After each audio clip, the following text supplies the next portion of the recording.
Assalamualaikum warahmatullahi wabarakatuh. Perkenalkan, nama saya Rotul Komaria dengan NIM akhir 061. Di sini saya akan menganalisis tugas PTUN, yaitu menjelaskan kasus posisi dan juga aturan hukum yang tepat. Jadi di sini saya akan mengambil kasus di mana ini terjadi di Jakarta Utara, yaitu kasus posisinya itu sebagai berikut.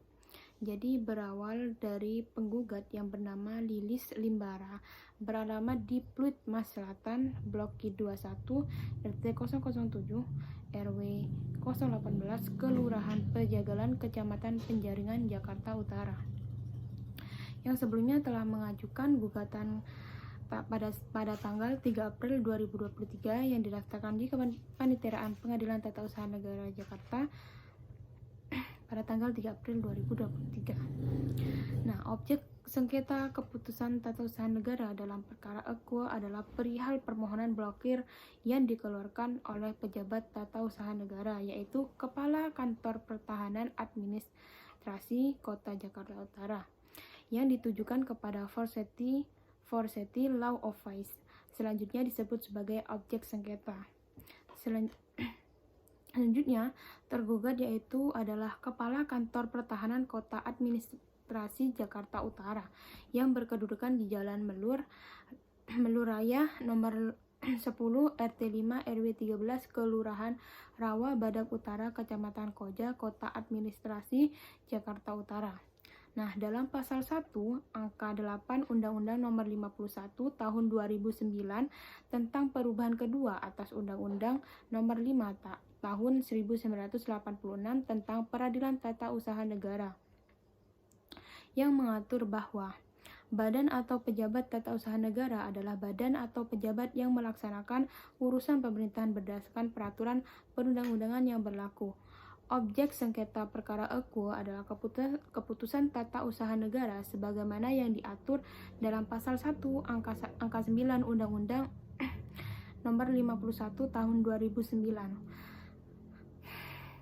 tentang perubahan kedua atas Undang-Undang Nomor 5 Tahun 1986 tentang Peradilan Tata Usaha Negara, di mana mengatur bahwa keputusan tata usaha negara adalah suatu penetapan tertulis yang dikeluarkan oleh badan atau pejabat tata usaha negara yang berisi tindakan hukum tata negara yang berdasarkan peraturan perundang-undangan yang berlaku, bersifat konkret, individual, dan final, yang menimbulkan akibat hukum bagi seseorang atau badan hukum perdata.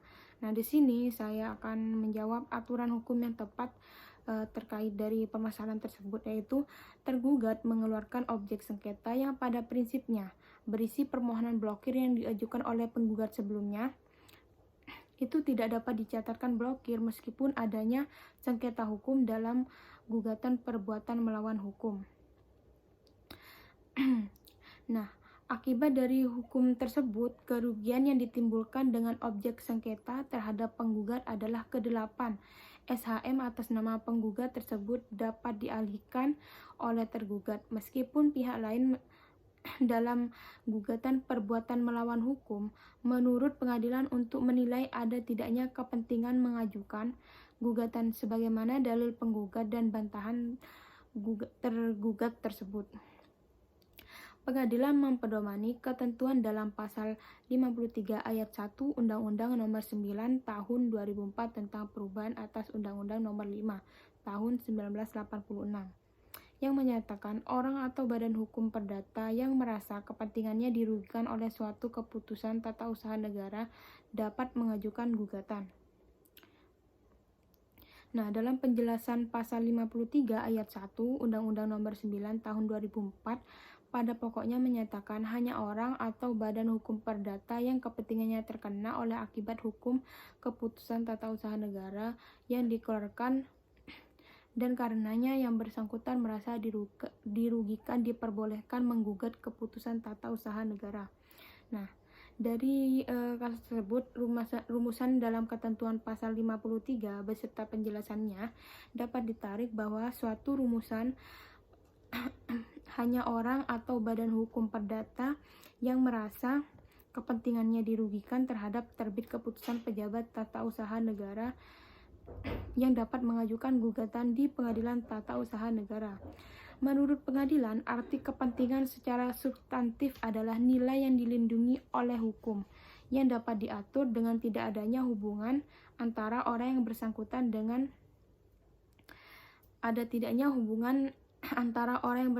dengan keputusan tata usaha negara yang menjadi objek sengketa dan secara kausalitas memiliki kerugian yang nyata atas terbitnya objek sengketa.